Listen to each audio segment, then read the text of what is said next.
Tsavo Reserve, mid-morning. The air was dry and sharp, humming faintly with cicadas as the sun climbed higher, casting shallow shadows across the brittle scrub.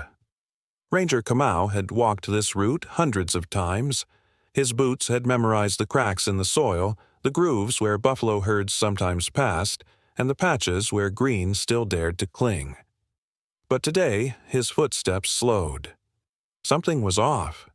Not the absence of movement, which was normal in the heat, but the shape of stillness itself, thicker, heavier. It was just beyond the yellowed fringe of thorn brush, a slump of gray too small to be an adult but too still to be safe. As he rounded the dry bend, the form became clear. A young elephant calf lay collapsed on his side, one leg twisted slightly beneath him, the other stretched as if he had fallen mid-step. Dust clung to his skin in uneven layers, coating the folds of his flank and the creases behind his ears. His belly rose and fell in shallow waves, each breath a visible effort. The ground beneath him was damp where he had drooled, where his sides had sweated, but the earth was drying fast. Nearby, 3 paces off, the mother stood, silent, motionless, as if carved from the very rock and root of the land itself. Her trunk hung limp, curling occasionally just above the tips of her tusks, not reaching out, not probing the air. She did not trumpet. Her ears did not flap. She made no move toward Kamau, though she must have seen him approach. Instead, she stood anchored, her massive weight holding tension in the space between grief and refusal. Kamau paused, body half-turned, assessing not just the calf's condition, but the quiet body language of the mother. In the reserve, mothers defended their calves fiercely. They circled, stamped, trumpeted, and lunged. This one did none of those things. Her front right foot shifted once, half a step, then returned. Her breath moved in and out slowly, through her trunk in a rhythm that spoke not of fear, but fatigue. Kamau raised his binoculars, scanning the calf first for signs of trauma. No wound, no gash, no blood. But there was something unnatural about the way the calf's limbs rested. Loose, unengaged. The ear twitched once, then lay still again. His eye was half open, glassy but wet, with a faint glisten at the corner, as though the dust had mixed with a tear. The skin along his rib cage was pulled taut, his ribs too visible, and his shoulder blades pronounced. Kamau could see where the muscle had weakened. This wasn't a recent fall. This had been coming on for days, maybe longer. He took a step forward, slow and deliberate.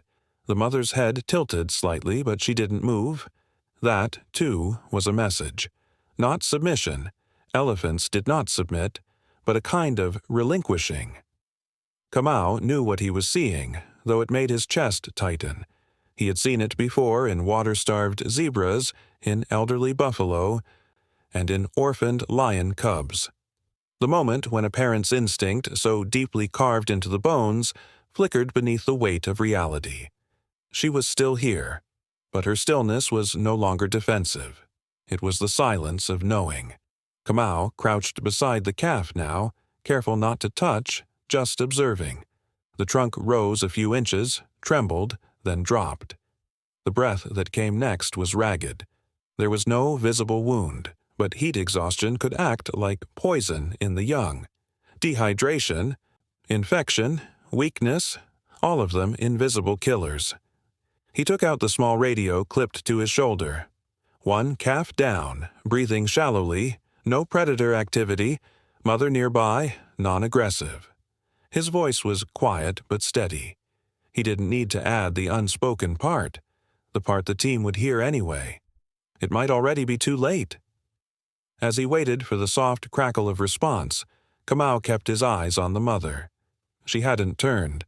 Her back leg shifted slightly, and a puff of dust rose and fell at her heel. Her body was angled toward the calf, but her trunk rested now across her own chest, not touching, not reaching. She was letting go, slowly, but not leaving. Not yet. The radio buzzed back. They would dispatch a small team and bring fluids, shade netting, and hydration packs. Estimated arrival, 45 minutes. Kamau exhaled through his teeth, then looked at the sky. 45 minutes under this sun was too long. Already the calf's eyes were beginning to roll slightly, unfocused. Kamau moved into the calf's line of sight, careful to keep his posture open. He didn't speak, not yet. The calf's ear flopped once more, then stilled. If he could not rise before the peak sun, his organs would begin to fail. The mother must have known. Elephants had a way of sensing when a herd member was slipping beyond the threshold of return. But what haunted Kamau more was the question. How long had she waited before stopping here? How many kilometers had she walked beside this weakening child, each step heavier than the last, until finally the calf had folded at her feet? The mother exhaled again, softer this time.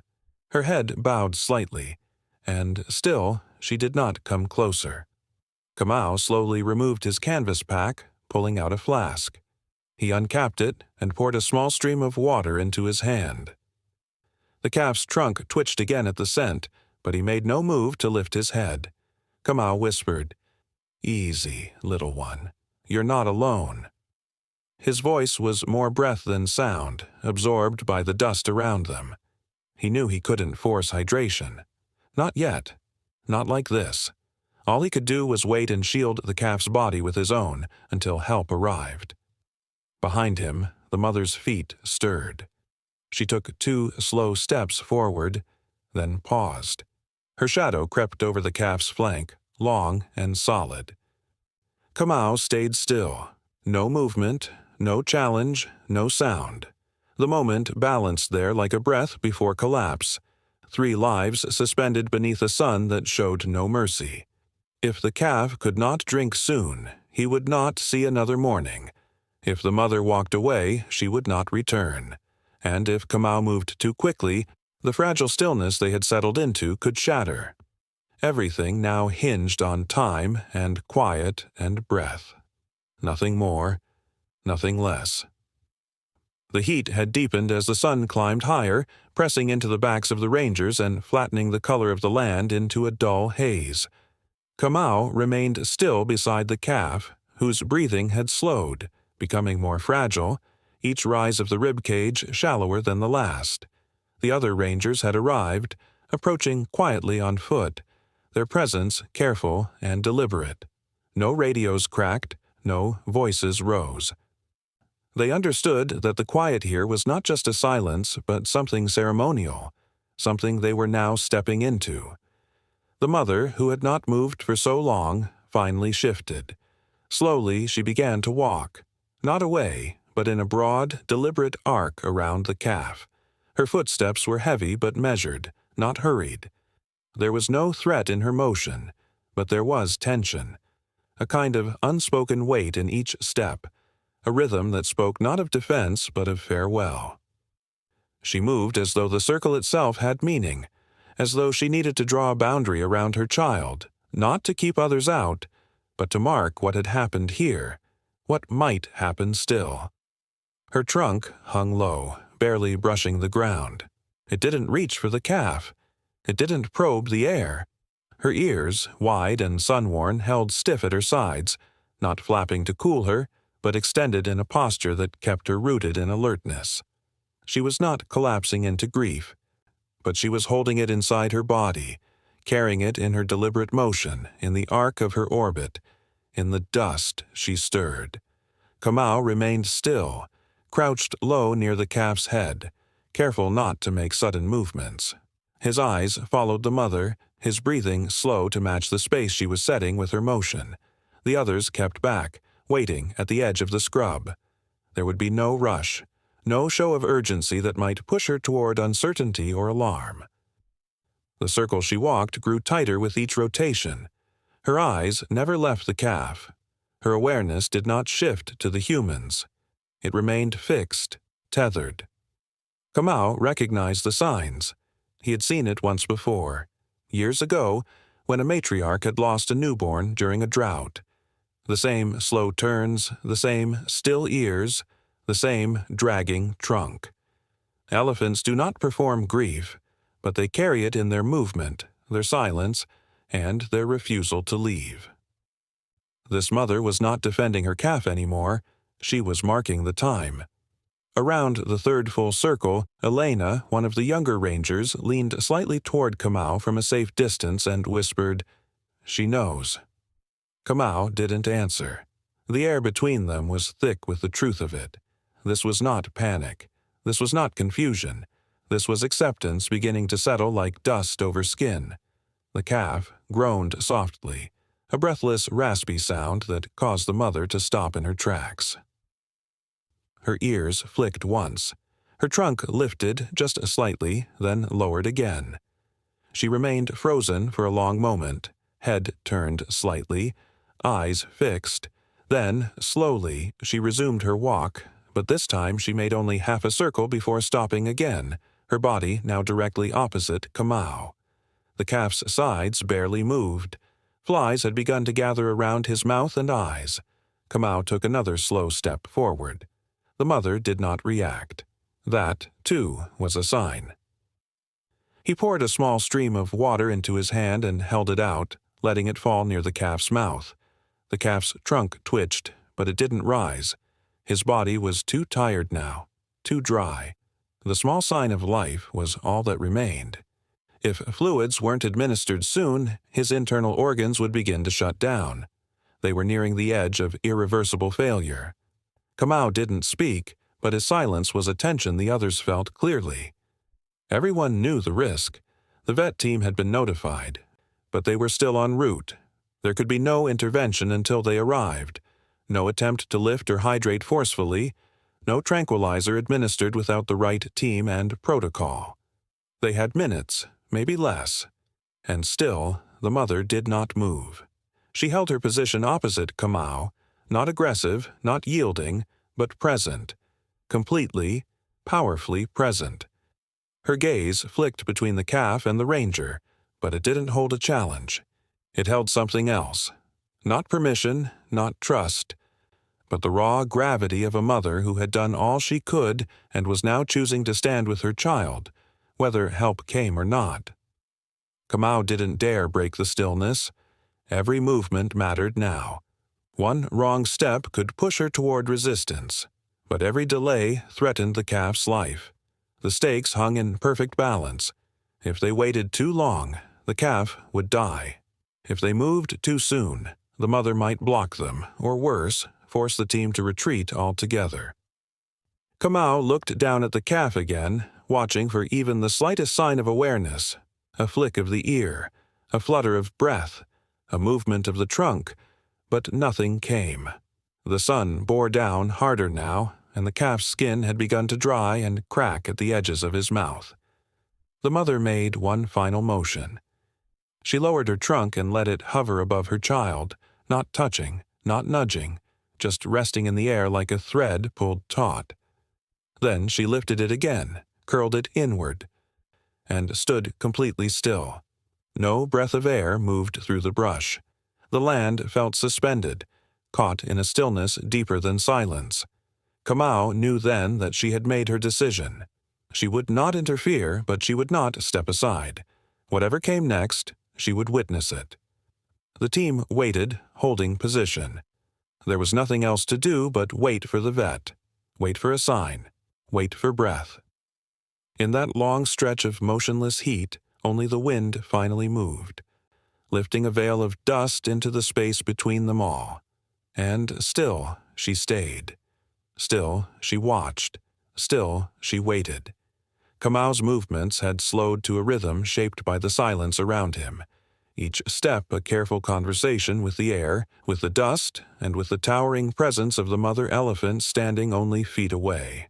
The calf lay still, his body crumpled in the heat, eyes dulled to a distant shimmer, breath shallow and broken. Kamau's hands moved with the soft patience learnt over years, nothing sudden, nothing fast. He knelt beside the calf again, lowering himself into the space where the animal's frail life still clung to the earth. His voice, low and nearly swallowed by the breeze, offered the smallest murmur. "It's okay, little one." It wasn't meant as comfort in the human sense. It was acknowledgement, a tether cast gently between presence and pain. The air hung thick, not only with heat, but also with waiting. The other rangers remained behind, out of sight but alert, holding their positions in the undergrowth, ready to act but under strict instruction not to disturb the fragile balance. Kamau poured a shallow pool of water into his palm and extended it toward the calf's mouth. There was no reaction. The calf's trunk twitched faintly, but his head did not lift, and the water slid unnoticed to the ground. The silence deepened, wrapping around them like a veil, until a sound, not loud, but different, broke gently into it. It wasn't from the calf. It was the shift of weight from the mother. She moved, slowly, almost reluctantly, her massive frame gliding forward one deliberate step, then another, until she stood just opposite Kamau. Her trunk rose slightly, curling halfway through its motion before lowering again, and then, without warning or fanfare, she extended it toward her calf. The gesture was not forceful. It was not even urgent. It was something quieter, contact without expectation. Her trunk hovered, then gently rested on the calf's shoulder, holding there in stillness. No pressure, no movement, just presence. Kamau watched, unmoving, his breath held for a moment without meaning to. The calf stirred, not dramatically but distinctly. His hind leg shifted through the dust, dragging only slightly, but enough to lift a wisp of dry soil into the air. The mother's trunk moved then, not away but along the calf's side, brushing upward in a slow motion that lingered, then pulled back with the same gentleness. And she did not walk away. She did not resume circling.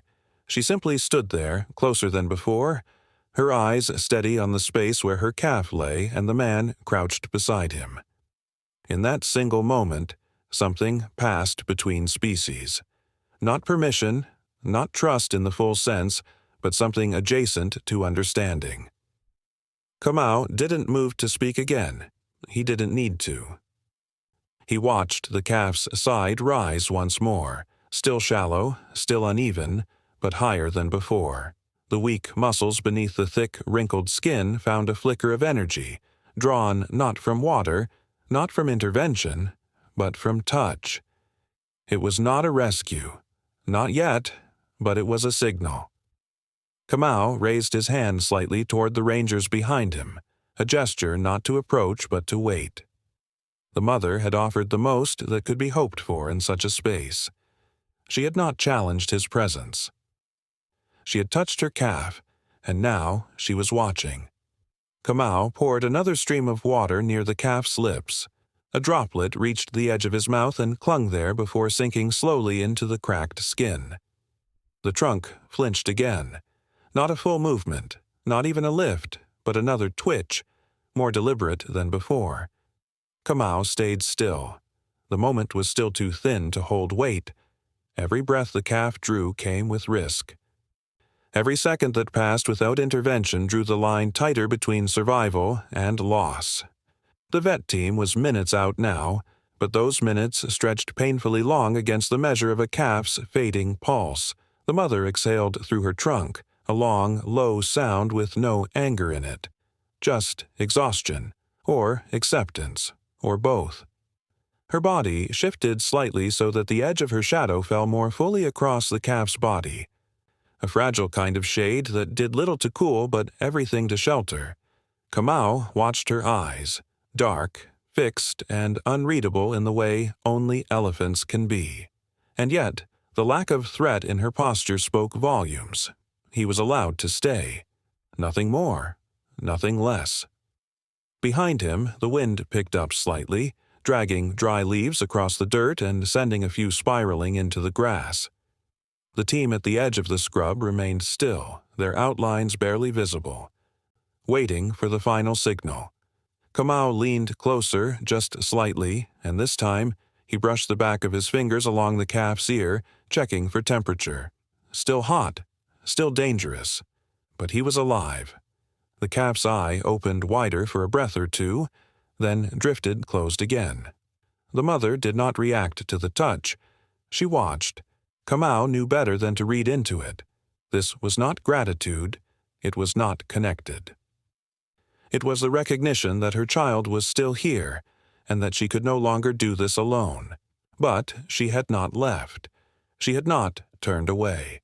In so many cases like this, a mother's choice to walk meant the end.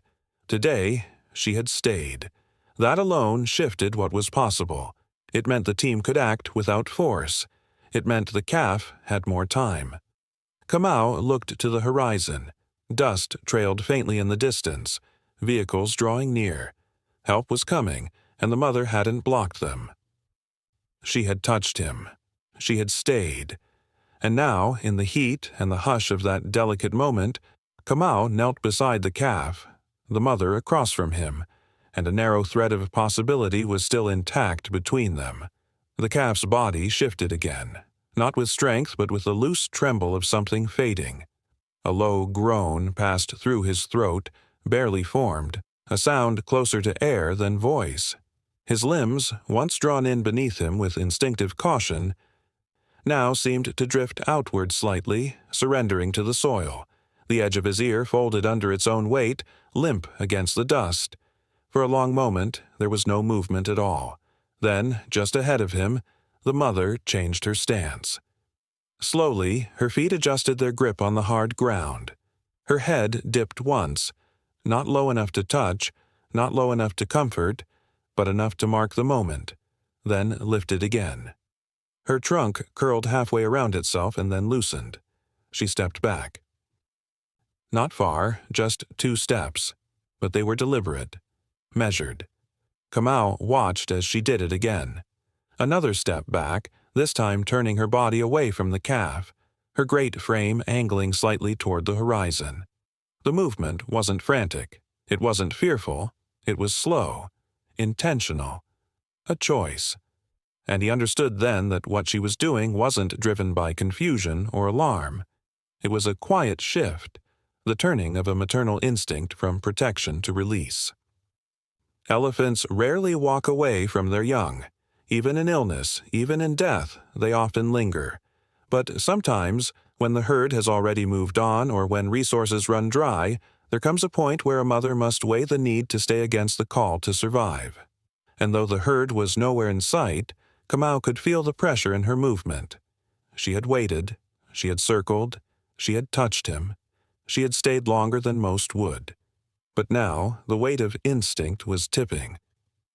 Not from cruelty or detachment, but from the terrible wisdom of the wild. If she lingered much longer, she too would grow weaker. She knew the odds. And so did he. The calf's breath rattled once more, his flanks barely lifting. Flies gathered around his mouth, unbothered by motion. The sun was high now, and the soil radiated heat like a second sky beneath them. Still crouched beside the calf, Kamau could feel it pressing upward through his knees. The ranger turned his head slightly toward the mother, watching her pause. She looked over her shoulder. That was the part that stayed with him. The look, not at him, not at the team still waiting in the distance, but at her child. It lasted only a second before she stepped again, the distance between them now twice what it had been moments ago. The decision was clear. She was leaving. Not in haste, not in fear, but in the way that only an animal who has no more choices can. Kamau didn't rise. He didn't shout. His hand stayed steady over the calf's head, casting the smallest shadow. The vet team were minutes out, but they hadn't arrived. The window between intervention and finality was narrowing. And yet, as he watched her retreat, something inside him refused to frame this moment as failure. This was not abandonment. This was survival passing from one generation to another, in a place where only the strongest make it to the next season. She stopped once more. Now, several strides away, her silhouette blurred slightly in the rising heat. She didn't turn back again. She remained there, half facing the plain, her body pulled between memory and necessity. Kamau dipped the corner of a cloth into the last of his canteen water and pressed it gently along the calf's temple. The skin was too hot. The veins beneath it are too still. But the calf didn't flinch. Somewhere in that contact, there was still life. And where there was life, there was responsibility. A ranger's duty in these moments wasn't to rewrite nature, it was to extend what it offered, sometimes by minutes, sometimes more, but always with respect. He didn't speak again. There was nothing more to say. The calf moaned once, a dry, uneven sound, his head lolling slightly toward the shade of Kamau's shoulder. Behind them, a low hum of engines broke the stillness. Dust lifted from the road, and the soft rhythm of approaching wheels stirred the air. The vet team was almost here. If the mother chose to leave now, they wouldn't stop her, but Kamau kept one eye on the calf and the other on the blurred figure in the heat shimmer ahead. She hadn't moved again. Not yet. She was still watching, still close enough to hear. The calf's chest rose once more, uneven but real. He wasn't gone. Not yet. And as long as he remained, so would they. The line between survival and surrender was narrowing, but for now, no one was left behind. The hum of approaching tires had faded into stillness again, the dust from the departing vet vehicle already settling in soft layers along the dry trail.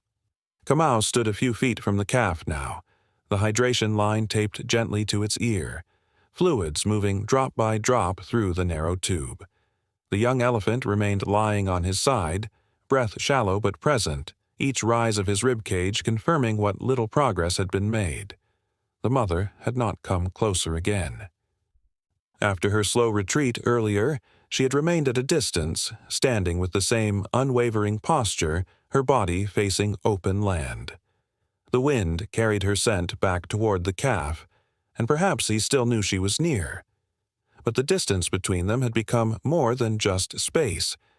It had become time measured in instincts, hers telling her that this chapter was closing. She had waited. She had touched.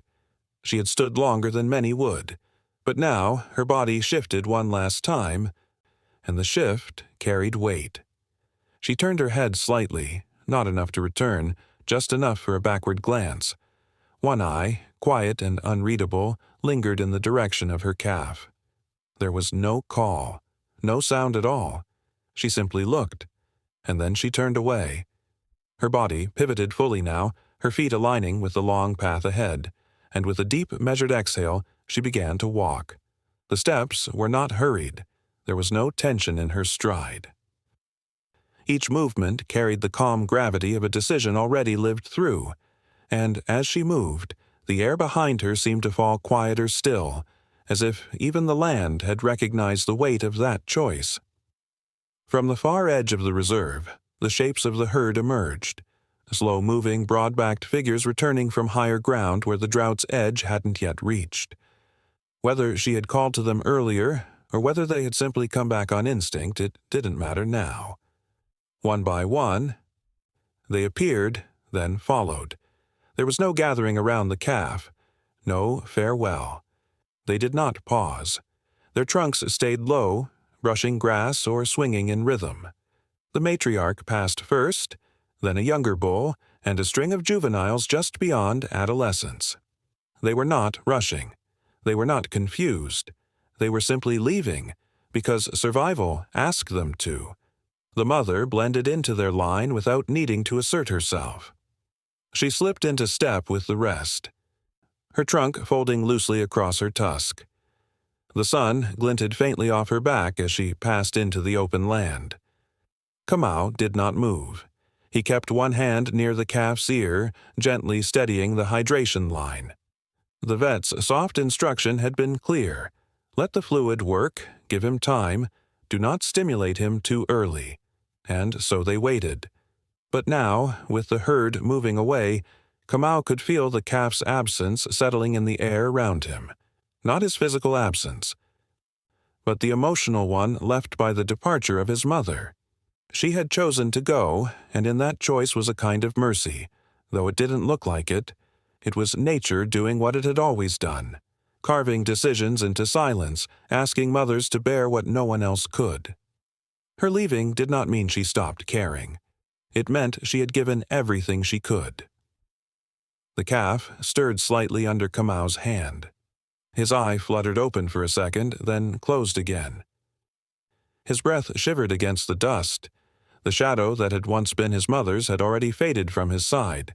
All that remained now was sun, wind, and the slow work of science and care. The line of elephants continued moving, their silhouettes growing smaller and softer until they merged with the far horizon where the land curved into heat. Kamau watched them until they vanished entirely. In the space left behind, the calf's breath remained, light but rhythmic, stubborn in its refusal to stop. And though his body lay where it had always been, something had changed. He was no longer tethered to the great form that had once protected him. Now he was tethered only to what the humans could offer: hydration, shade, time. The wind passed through the grass again, lifting it gently as if brushing the calf's skin. Kamau looked once more toward the empty plain, then lowered his gaze. He didn't speak. The mother had said everything she needed to without sound. And now the work left was not about miracles, but moments. Each breath the calf took marking another one earned. The herd was gone, but the calf remained, and sometimes that was enough. Kamau shifted back to his knees beside the calf's body, the air dense with silence and heat. The others had stayed behind, giving him space as they waited for the next step from the vet team. But there was no confusion in his posture, no rush. Every movement he made now was born of discipline, not habit, not hope. He opened the kit slowly, pulling out the pulse oximeter and placing it just beneath the flap of the calf's ear.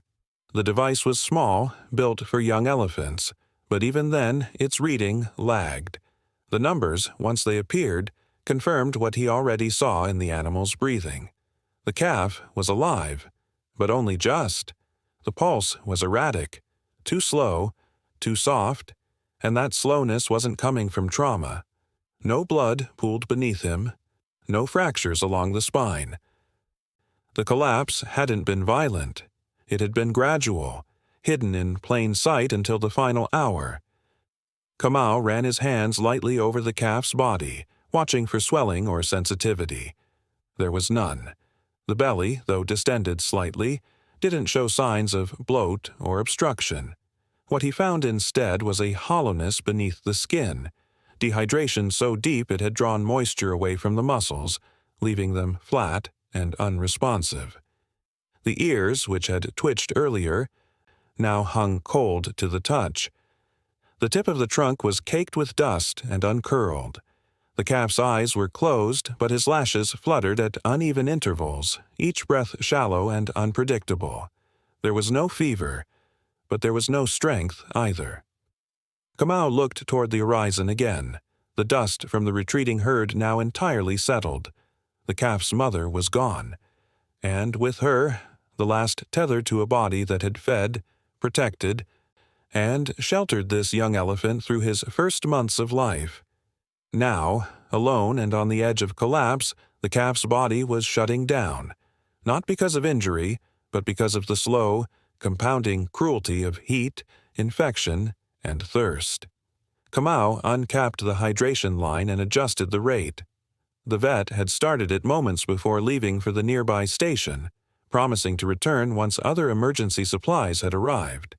For now, all Kamau could do was monitor, watch, and wait. A drop of saline rolled through the line and vanished beneath a taped patch of skin near the calf's ear. Another followed. It wasn't enough, but it was something.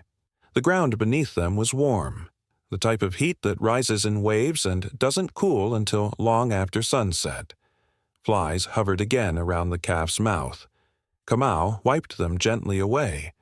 There were no calls from the trees, no bird chatter overhead. Even the wind had slowed. He leaned close again, listening to the breath. It caught once, then continued. Still there. Barely. Still there. "Almost there, little one," Kamau whispered, barely loud enough for himself to hear. The calf didn't move. His flank rose again, just slightly. Kamau didn't need to check again to know the stakes were narrowing. Without visible trauma, the body's quiet deterioration was harder to track. But the result was the same. If fluids didn't take hold soon, if organ systems had already begun to fail, there would be no coming back. No second attempt.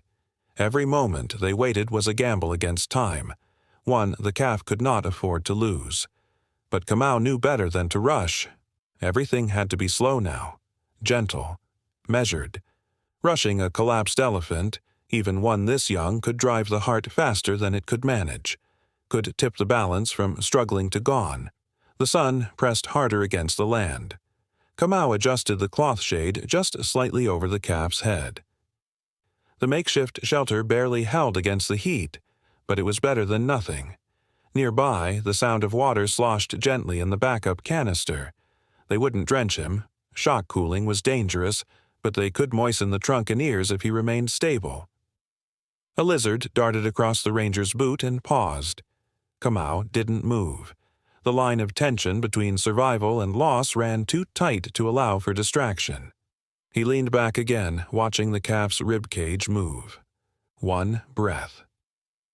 A pause. Another, still enough to stay. The weight of the mother's absence returned in the quiet. Her touch had lingered only for a moment, but the silence she left behind now sat heavy in the air.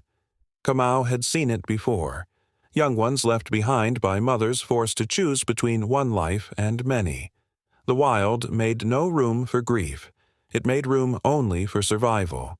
But here, in this space carved out by human hands and compassion, the rules were allowed to bend. Just a little. Just long enough. A breeze passed lightly through the brush, bending the grass in one smooth wave, and Kamau turned his head slightly toward it. Still no movement from the calf. But no stillness either. The fluid continued to drip. The breath still came, and though weak, the pulse had not stopped. Not yet. The afternoon had stretched thin, weighed down by heat and quiet urgency. The wind had gone still, and the trees stood motionless in the distance, as if listening.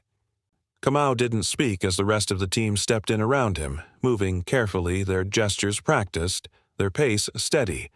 The vet returned without words, his face unreadable but focused, his hands already reaching for the cooler box that held what they had managed to gather.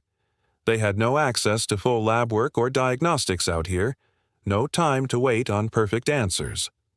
All they had was the calf's breath, faint as it was, and the narrow corridor of chance held open by saline and shade. A fresh hydration pack was hung from the temporary pole they'd driven into the ground. The old line was adjusted, its drip sped by the vet's careful hands. A second ranger unfurled the silver-backed shade cloth, angling it from the vehicle roof to cover the calf's torso. The material shimmered faintly in the light, not beautiful but useful, and that was all they needed now. Kamau dampened a strip of clean cloth and placed it along the calf's ear, then again along the edge of his trunk, just at the ridge where the dust had settled thick. The calf didn't flinch. His skin was warm, but no longer burning. That was a start. Elena crouched beside the back leg and pressed lightly for a response, muscle tone soft but not completely limp. They had seen worse. They had lost animals in better condition, too. There were no guarantees here. The vet knelt near the rib cage, one hand placed softly just behind the front limb, his head tilted, listening not with instruments, but with practiced quiet. The breath came, slower than ideal, but no longer gasping, still shallow, still unreliable. But something inside had steadied, if only slightly.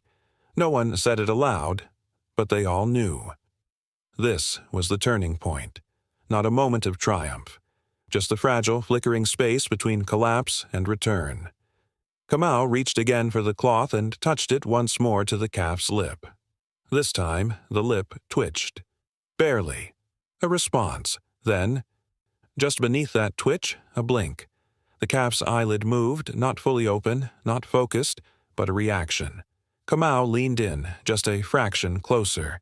He waited. A breath came, then a pause, then another. Still shallow, still spaced too far apart. But it was there. A beat, then another blink. The vet murmured softly, not quite words, just the low reassurance of someone who's been here before. He didn't need to explain what they all understood. If hydration held, and if the organ systems hadn't already passed the point of failure, this calf had a chance. Not a certainty, but a chance. Time, for now, was the most precious thing they could give. Time and shade. Time and hydration. Time and silence. The herd was gone. The mother, already too far to return, would not come back. That absence would never be filled. But the calf was not alone now. He was surrounded by hands that knew how to wait, how to act slowly, and how to carry hope without clinging to it. The sun had begun its slow descent across the western sky, its light softening along the tops of the grasses. The silver cloth fluttered lightly in the faintest stir of breeze. A second hydration pack was readied. If he responded more clearly soon, they would consider protein supplements. For now, they waited. Kamau did not stand. He remained crouched beside the calf, his presence still, his expression quiet. The moment required nothing else. No words, no movement, just attention. The calf's flank rose again. A shiver passed through the back leg. The eye blinked once more, and beneath the line of tubing taped to the ear, a single drop of fluid entered the bloodstream. One drop, one moment, one chance. That was all it took to begin again. The light returned slowly, seeping across the dry ground in pale threads, softening the harsh lines the sun had etched the day before. The grasses near the edge of the clearing glistened with the faint trace of dew, and the world around the calf seemed to hold its breath. He had not moved much through the night. His body had remained still under the shade cloth, the drip of hydration continuing with quiet rhythm, and the rangers, working in shifts, had watched without speaking. Every rise of his flank had been counted, every blink noted, and now, as the first blush of day settled across the reserve, the calf shifted again, but this time with more purpose. His front leg bent slowly, drawing toward his body, not in pain, but in instinct. The other followed. A tremble passed along his side, subtle and brief, like wind through low grass. Kamau stood nearby, hands resting at his sides, his eyes fixed on the movement. There was no call to the others, no signal yet. He watched. The calf's head lifted slightly. His eyes blinked, once, then again. Not confused, not panicked, just slow, searching. The skin beneath his eyes was still dry, the corners cracked, but there was something else now. Tension in the muscles, a readiness not seen before. Kamau moved closer and knelt down, checking the line, checking the breath. The numbers had held through the night. Respiration was steadier now, still shallow but no longer erratic. The calf's ear flicked once, weakly, and then settled. Kamau reached for the cloth and pressed a little coolness to the calf's temple. The calf leaned into it, a barely perceptible motion that felt, in that moment, like the start of a return. There was no vocalization, no sound from him. Just breath, and the faint settling of limbs shifting beneath him. The vet joined quietly, crouching on the other side, watching the position of the limbs and checking the reflexes near the spine. "Let him take his time," he murmured, more to the morning than to anyone in particular. And they did. The landscape around them slowly brightened. Shadows lifting off the brush and earth. The wind moved again through the tops of the trees, carrying with it the first warmth of day. Then, without warning, the calf tucked his legs closer and rolled partway to his chest. He stayed there, trembling with the effort, eyes closing again as the strain caught up with him. Kamau reached gently to steady the line near the ear and whispered, "You're almost there." It was enough. Not instruction, not encouragement, just presence. The calf didn't rise, but he didn't fold back either. He stayed upright, however briefly, and rested in the stillness. And then Elena, standing a little farther off, turned her head toward the ridge. Her voice was quiet. "There's something up there." Kamau followed her gaze, scanning the slope just above the clearing. The light hadn't reached it fully, but a form stood there, tall and unmoving, half-shadowed in morning mist. The shape was unmistakable. Broad shoulders, curved back, ears motionless but wide. The mother. She stood alone, not flanked by the herd, not moving closer, just watching. Her body faced downhill, her feet rooted just behind the rise. She had returned not with ceremony, not with sound, but with a kind of stillness that held everything. Kamau didn't move. No one did. They let her stay in that silence, her presence resting on the scene like mist itself. She made no approach. She didn't call. She simply stood where the sky met land, where dust met air, and watched the child she had once chosen to leave. There was no way to know how long she'd been there.